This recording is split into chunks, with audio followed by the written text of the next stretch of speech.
Hi, hello everybody. Welcome to Nanda Third Eye. Within a very short span of time, we have got more than 385 subscribers. Thank you for your support. Please continue to support.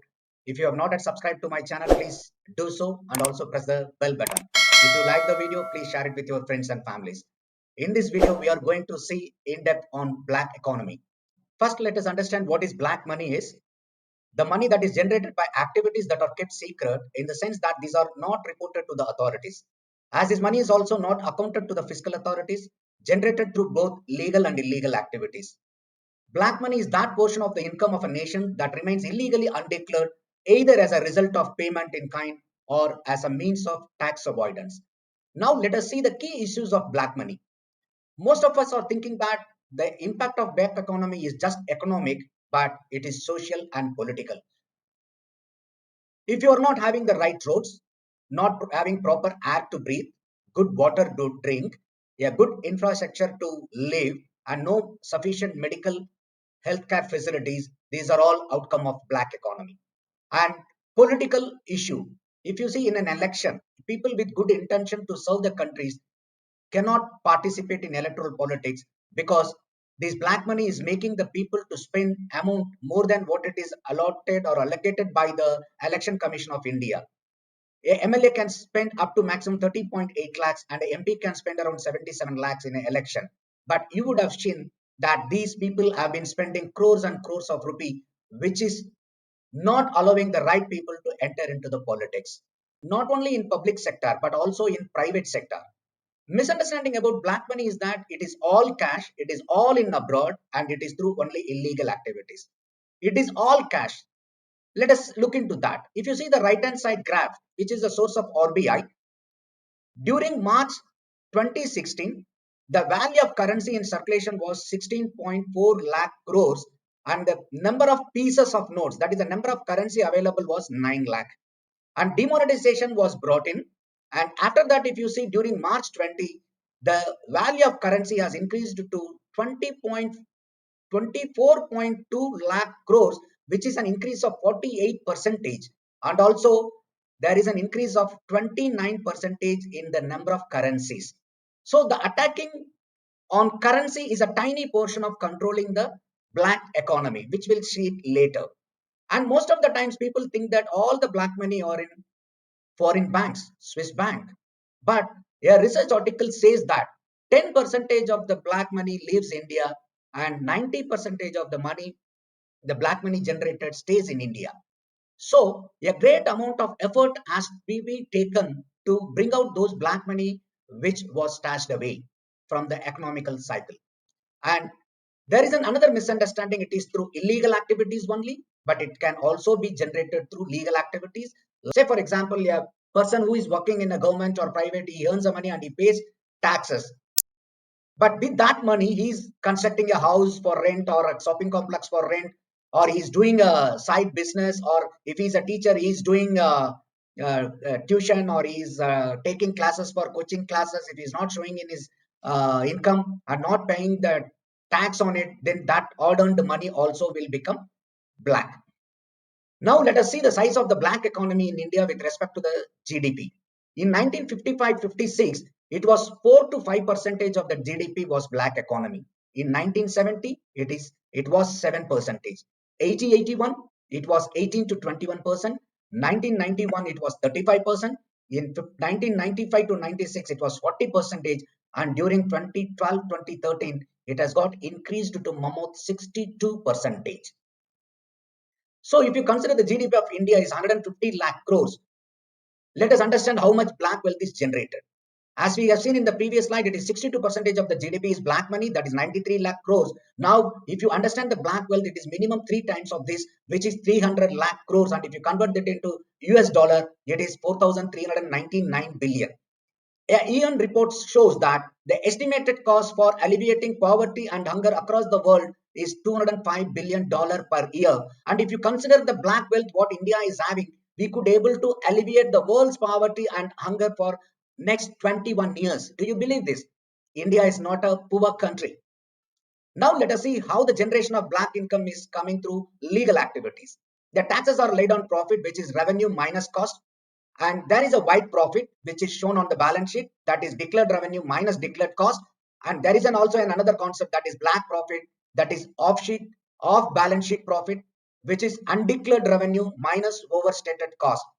To put it in very simple terms, revenue is under invoiced and cost are over invoiced, which is leading to the generation of black incomes through legal activities.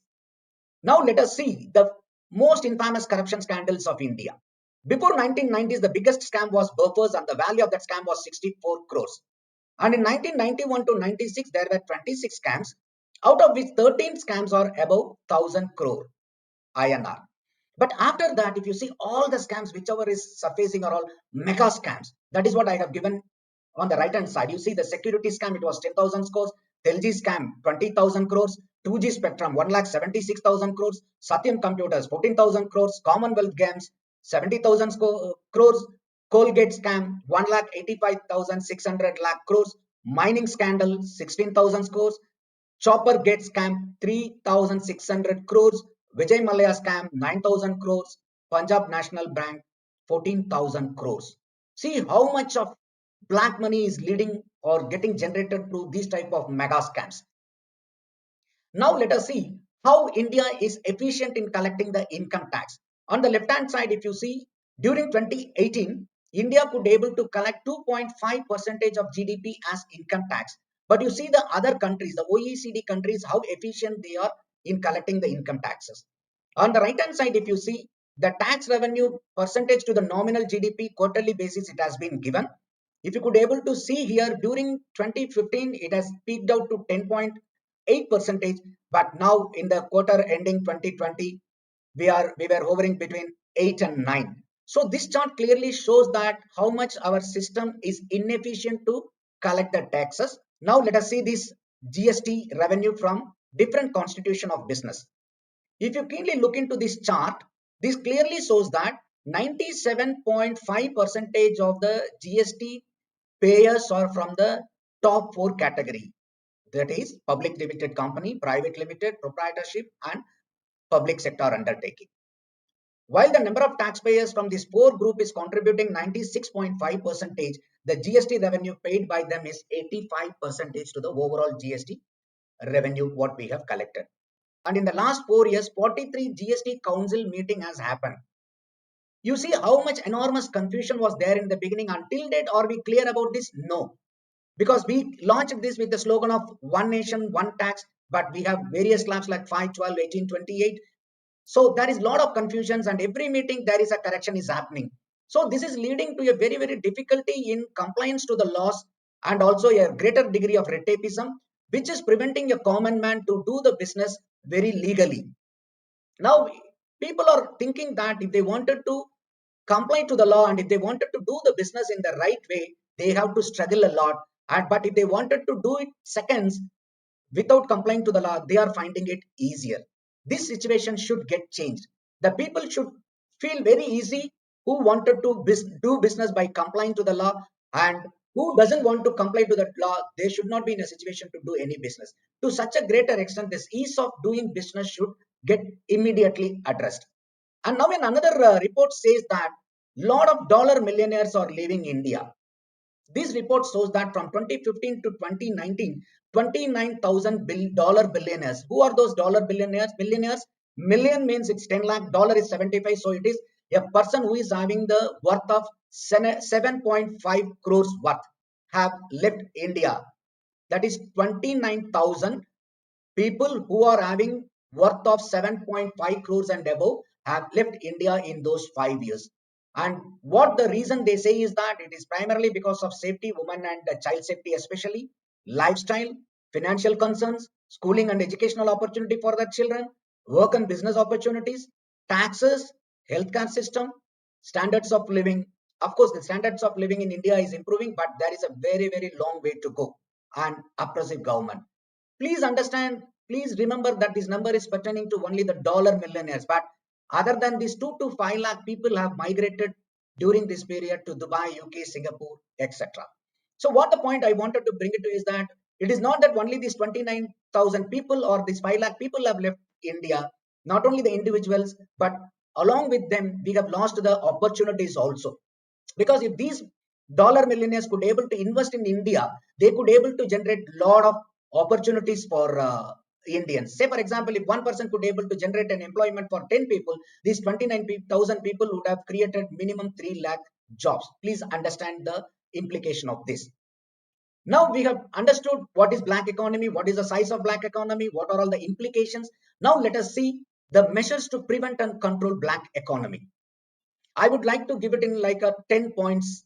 The first recommendation is that abolish progressive income tax, as it is penalizing performance and rewarding non-performance. Because why I say so is that if a person is earning less than 2.5 lakhs, he is not having any income tax. But if the same person is earning 5 lakhs, he is being charged, say for example, 5 percentage. Then above 10 and 15 lakhs, the same person is charged 30 percentage. The person, when he is not earning money, he is not been taxed, and when the person is earning money, he has been taxing too much. The same person from a non-earning, and if the same person has to grow to a level of earning 15 lakh rupee per annum or 10 lakh rupee per annum, please understand how much effort, how much struggle he would have undergone. But as he do a performance, right, royal performance and earns more money, we are putting him the progressive tax, because the progressive tax should be abolished, because it is taking huge money out of individual packets. That is why everybody is wanting to avoid the tax. And my recommendation is that to bring this income tax to a flat 10 percentage. So you can ask that, sir, if they are earning more, why do they not pay more taxes? Why we should reduce the taxes? Even if you bring down these taxes to just one slab, that is 10 percentage, still the people who earns higher are going to end up paying higher. Suppose if the person is having earning 1 lakh, he will be paying 10,000 rupees. If the same person is earning 10 lakh, then the person will be paying an income tax of 1 lakh. If the same person is earning 10 crore, then he will be paying an income tax of 1 crore. So still with one slab, a person earning more money will end up paying more taxes. But if you keep a progressive tax, you are squeezing them. In our last video, the tax burden on Indians, we have seen that only 1.46 crores of Indians are paying income tax out of 138 crores of population. So again and again, if you wanted to squeeze them, then most of the people who are paying the tax also may be tempted to evade. So please bring this income tax slab to just one, which is a 10 percentage. And we have clearly seen how this GST has made that ease of doing business greatly affected. So we need to fulfill the slogan what we have brought, one nation and one tax. So let us demolish all these four slabs and just bring one slab of 10 percentage, which will lead to a great ease of doing business in India. And this will give a great declaration among the citizens that if it is India, it is a 10 percentage taxation country. Income tax 10 percentage, GST 10 percentage. It is very easy to understand, it is very easy to comply and easy to follow, and very easy to do business. So the majority of the people will come forward in paying the taxes. So once when the taxpayer base increases, obviously the government will end up with collecting huge amount of taxes, and the tax collection may be in many folds than the current tax collection. Thirdly, we should bring in a citizen charter, because this is what it is leading to, the bribing in the government offices and also in many private offices. That citizen charter is that if there is a duty to be performed, or if there is an activity, or if there is a certificate to be availed or action to be done from a government office, they should clearly mention that these are all the activities to be completed in this much of period. And if there is any deviation, the respective officers should be penalized. Suppose some people may be in urgency and they say that no, I cannot wait. Even if the time limit is 1 week, I cannot wait. Fine, put a tatkal charges for them, because we have already in railway reservation, we have the reservations opening up before 3 months, 4 months. But if all of a sudden, if a person wanted to have a reservation for traveling immediately, there is a tatkal. So please implement a tatkal system, due to which the person can rightfully pay to the government instead of paying a bribe to an officer to get his things done. So because of this, the government will have more revenue through this. Fourth, VDS, voluntary disclosure scheme. Many have different opinions and ideas on this, but I personally feel that at this point of time, this is very much needed, but at a reduced tax rate. We are giving a recommendation to reduce the income tax to 10 percentage, and at the same level of 10 percentage, this VDS has to be made.